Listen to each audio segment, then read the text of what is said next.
Hi అండి. మనకి gulab jam powder అనేది లేకపోయినా ఎంతో ఈజీగా, ఎంతో టేస్ట్‌గా ఉండే ఇప్పుడు మనం గులాబ్ జామ్ అనేది తయారు చేసుకోవచ్చండి.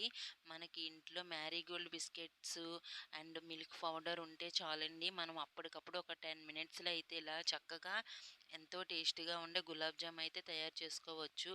ఒకసారి మీరు కూడా చూడండి. ఫ్రెండ్స్, ఈ వీడియో తెలిసిన వాళ్ళ కోసమైతే కాదండి, తెలియని వాళ్ళ కోసమైతే ఇలా పెట్టడం జరిగింది. ఇక వీడియోలోకి వెళ్ళిపోదాం. ఒకసారి మాత్రం మీరు ఇలా ట్రై చేయండి. చాలా అంటే చాలా బాగుంటాయి. ఎంతో జ్యూసీగా ఉంటావండి. అందుకే ఇన్ని సార్లు అయితే చెప్పడం జరిగింది మీకు.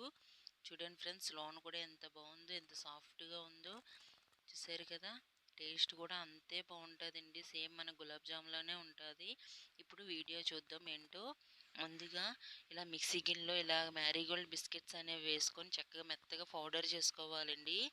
ఇప్పుడు ఈ పౌడర్లో మనము లైట్గా పాలు అనేవి వేసుకొని చక్కగా మరలా ఒకసారి అనేది మిక్సీ పట్టుకుంటే కొంచెం మెత్తగా అవుతుందండి. చూసారు కదా, ఇలాగ ముద్ద కింద అవుతుంది.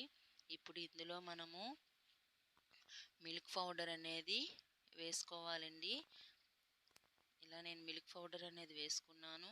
ఈ మిల్క్ పౌడర్ అనేది వేసుకోవడం వల్ల మనకు సేమ్ గులాబీ జాము టేస్ట్ అయితే వస్తుందండి.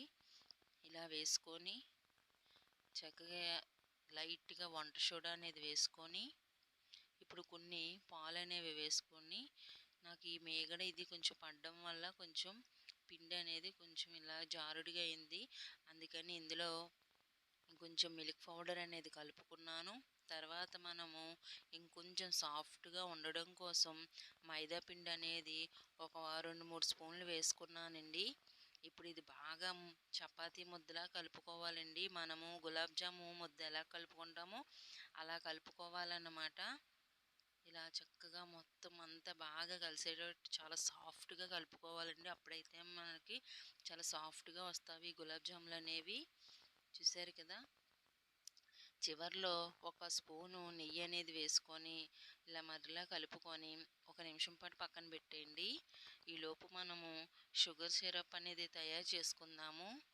మనకి షుగర్ అనేది ఇందులో చూసి వేసుకోండి. ఎందుకంటే మనకు మిల్క్ పౌడర్ స్వీట్గా ఉంటుంది, మరియు బిస్కెట్స్ కూడా స్వీట్గా ఉంటాయి కాబట్టి కొంచెం ఇలా చూసి వేసుకొని పాకం అనేది పట్టుకోండి. ఇలా లైట్గా పంచదార అనేది వేసుకొని లైట్గా వాటర్ అనేది వేసుకొని ఇలాగా పాకం కింద చేసుకోవాలండి.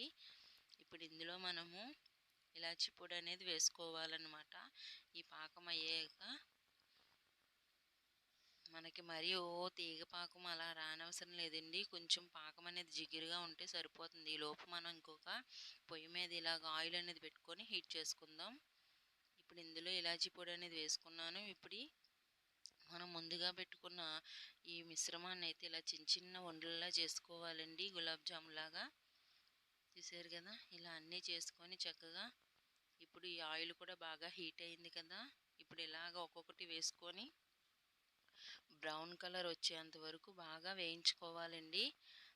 చాలా అంటే చాలా బాగుంటాయండి. మనకి చాలా పెద్దగా కూడా అవుతాయి. మనకి గులాబ్ జామ్ ఎలా అవుతావో చిన్నగా ఉండలు చేస్తే పెద్దగా, అలానే ఇవి కూడా అవుతాయి. చాలా టేస్ట్ అయితే ఉంటాయండి. ఒకసారి మీరు ట్రై చేయండి. ఎవరైనా మన ఇంటికి గెస్ట్లు వచ్చినప్పుడు అప్పటికప్పుడు ఇలాగ ఈజీగా చేసుకునే రెసిపీ అండి ఇది. ఒకసారి మీరు కూడా ట్రై చేసేయండి. చూసారు కదా ఎంత పెద్ద బాల్స్ అవేవో ఆయిల్లో వేయగానే. ఇప్పుడు మనము ఇవి తీసి షుగర్ సిరప్లో అనేది వేసుకుంటే మనకి చక్కగా బాగా పీల్చుకుంటామండి ఆ సిరప్కి. చూసారు కదా, అంతే అండి. ఎంతో ఈజీగా ఉండే మ్యారీగోల్డ్ బిస్కెట్స్తో ఇలా గులాబ్ జామ్ అయితే తయారు చేసుకున్నామండి. ఒకసారి మీరు కూడా చూసి లైక్ చేసి షేర్ చేసి సబ్స్క్రైబ్ చేసుకోండి ఫ్రెండ్స్. బాయ్ అండి. నెక్స్ట్ వీడియోలో కలుసుకుందాం. అంతవరకు ఉంటా మరి. బాయ్.